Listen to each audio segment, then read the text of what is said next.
Bien, estimados alumnos, nuevamente les quiero dejar este video explicativo de los contenidos que vamos a trabajar en la unidad 5 de esta materia. Es la última unidad que corresponde a psicología social y en este caso la idea es poder abordar algunos conceptos y aplicarlos dentro del ámbito de las organizaciones, dentro del ámbito del trabajo, que es seguramente el que ustedes el día de mañana van a tener que dar respuesta, ¿no es cierto?, a partir de sus conocimientos, a partir de sus competencias y dependiendo del puesto en el que se encuentren, por supuesto.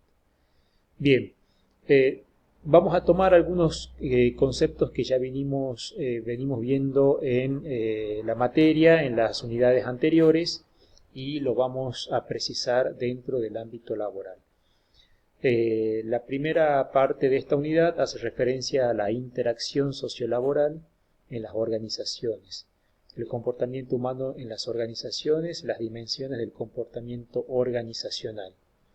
En la segunda parte de esta unidad es más que nada una introducción a lo que tiene que ver con los conflictos dentro del ámbito organizacional y las posibilidades de resolución o de conciliación.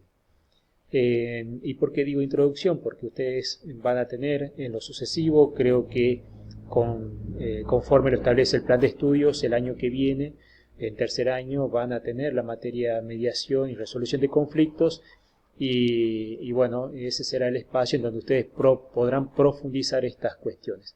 Yo la incluyo en esta materia porque el conflicto es propio de las relaciones interpersonales, es decir, no podemos pensar en analizar las relaciones interpersonales que se dan dentro del ámbito laboral sin considerar la posibilidad de que en alguna circunstancia o en alguna situación pueda existir alguna conflictiva que requiera de nuestra parte alguna estrategia de resolución. Entonces me pareció importante poder mencionarla y traerla a este final de la materia para que ustedes lo puedan integrar a los conceptos que ya venimos trabajando. Bien, pasemos entonces con los primeros temas.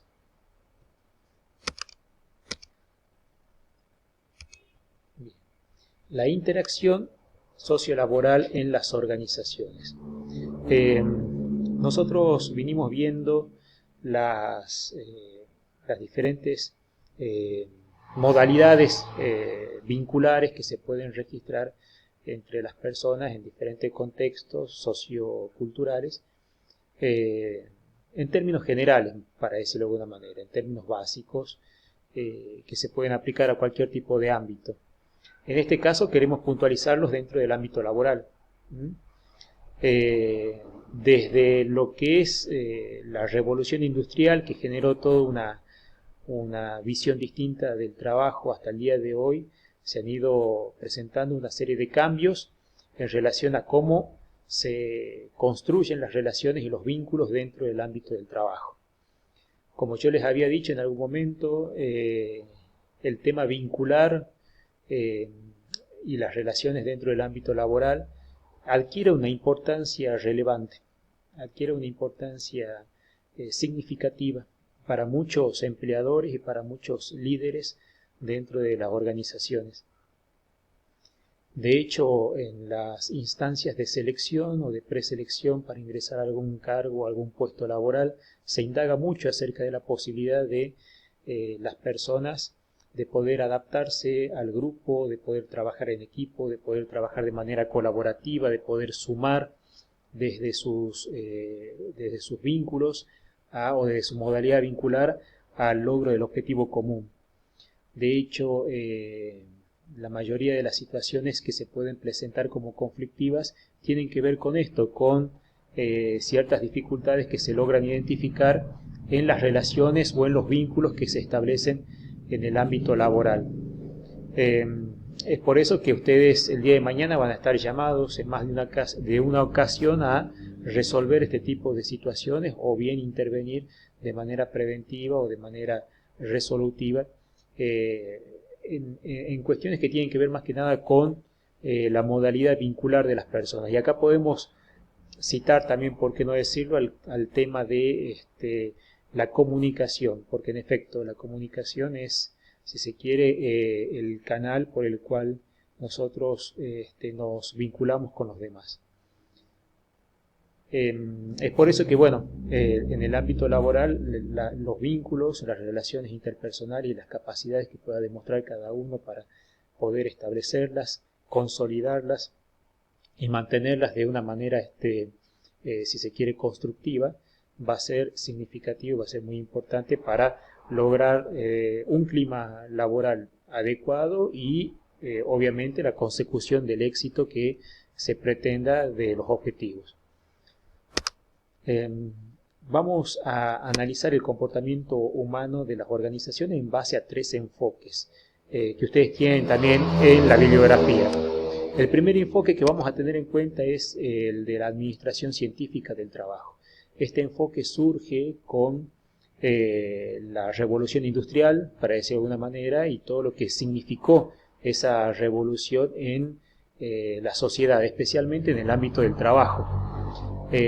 La transformación del trabajo, que pasó de ser un trabajo artesanal, rural, un trabajo que dependía del conocimiento o la habilidad de una persona, que pasaba de generación en generación, como los oficios, por ejemplo, y que a través de la mecanización del trabajo o de la sistematización de ciertos procesos de producción a través de las fábricas, generó una revolución totalmente transformadora en el ámbito laboral. Ya el trabajo pasó de ser algo artesanal a ser una producción en serie, una producción, si se quiere, más mecanizada, con más presencia de máquinas, de instrumentos, de sistemas, de fábricas, en donde la presencia de la persona o del trabajador requería más que nada un conocimiento, una habilidad manual, cierta organización y un ajuste, por supuesto, a los procesos. Fíjense estas imágenes que son bastante ilustrativas de lo que yo les estoy diciendo, ¿no es cierto? La fabricación en serie, la línea de producción. Cada persona tenía una función asignada dentro de la línea de producción y se mantenía en ese ritmo o en ese trabajo o en esa actividad durante mucho tiempo, ¿sí? Muchas veces eran horas y horas de trabajo en una misma actividad o en una misma función, en un mismo puesto dentro de la línea de producción, y que la persona se tenía que ajustar a eso. Fíjense aquí la organización, la sistematización, si se quiere, lo aceitado que puede resultar el trabajo dentro de una línea de producción, en donde la persona muchas veces pasaba a ser un engranaje más dentro de esta maquinaria que en definitiva lanzaba un producto como resultado final de todo un trabajo coordinado y bastante, si se quiere, organizado, ¿sí?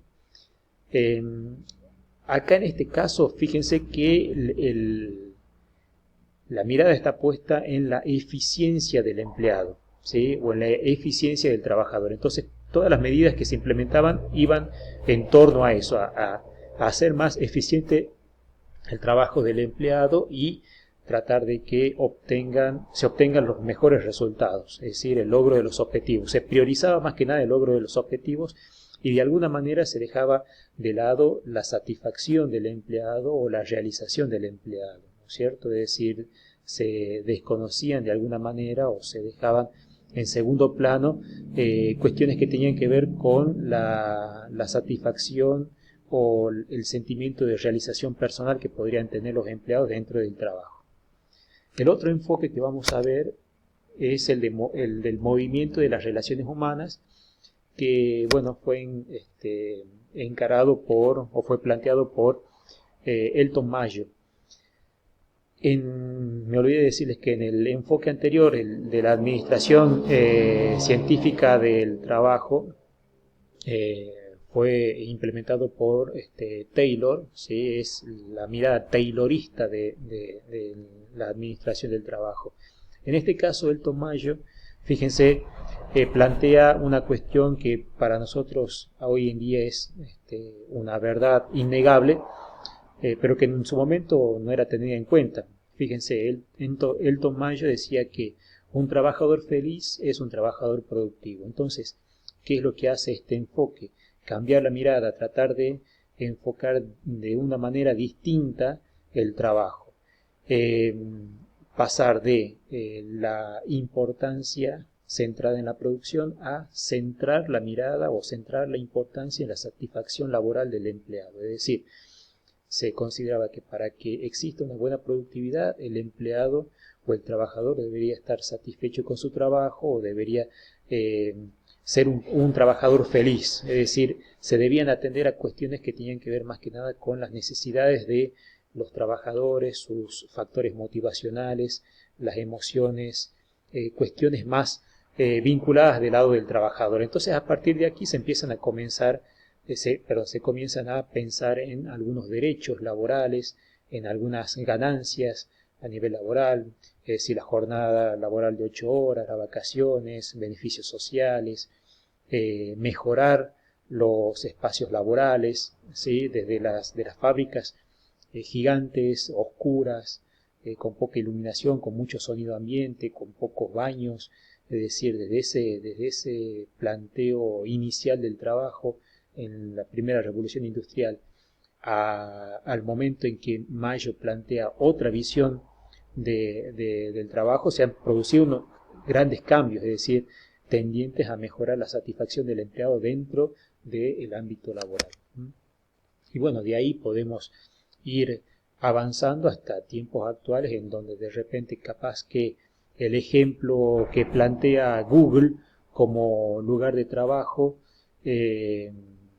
es bastante, si se quiere, claro al momento de reflejar cuál sería un buen ámbito laboral, ¿no es cierto? Entonces hay cuestiones que tienen que ver con los espacios físicos, las relaciones, los horarios, los uniformes, que no hay uniformes, pero bueno, determinadas condiciones que de alguna manera favorecen la satisfacción del empleado dentro de su ámbito laboral. Fíjense que hoy en día también incluso existen determinados rankings o determinadas encuestas de satisfacción de empleados que rankean a sus empresas o a sus organizaciones en un listado de lugares que son, digamos, propicios para trabajar, ¿no es cierto? En donde sus trabajadores se sienten más satisfechos. Por ejemplo, bueno, en unas investigaciones que yo pude leer, pude ver que el Banco Galicia ha recibido una buena calificación por parte de sus empleados en cuanto a el nivel de satisfacción que tienen dentro de su ámbito laboral. Esto va más allá de lo que tiene que ver con las remuneraciones económicas. Tiene que ver con otras cuestiones, como por ejemplo lo que yo le decía, horarios, clima laboral, flexibilizaciones, posibilidad de desarrollo, capacitaciones, formaciones, cuestiones que apuntan a otras necesidades más allá de lo económico, ¿sí? Y el tercer enfoque es el de la teoría de la motivación, que en este caso voy a mencionar la teoría de Abraham Maslow, ¿sí? De la motivación planteada en forma de pirámide, ¿no es cierto?, con los diferentes tipos motivacionales teniendo en cuenta las necesidades de las personas, ¿sí? Básicamente, ¿qué es lo que establece este autor? Que hay una pirámide de necesidades en las cuales las necesidades básicas deben ser satisfechas para poder pasar a la satisfacción de las necesidades superiores, ¿sí?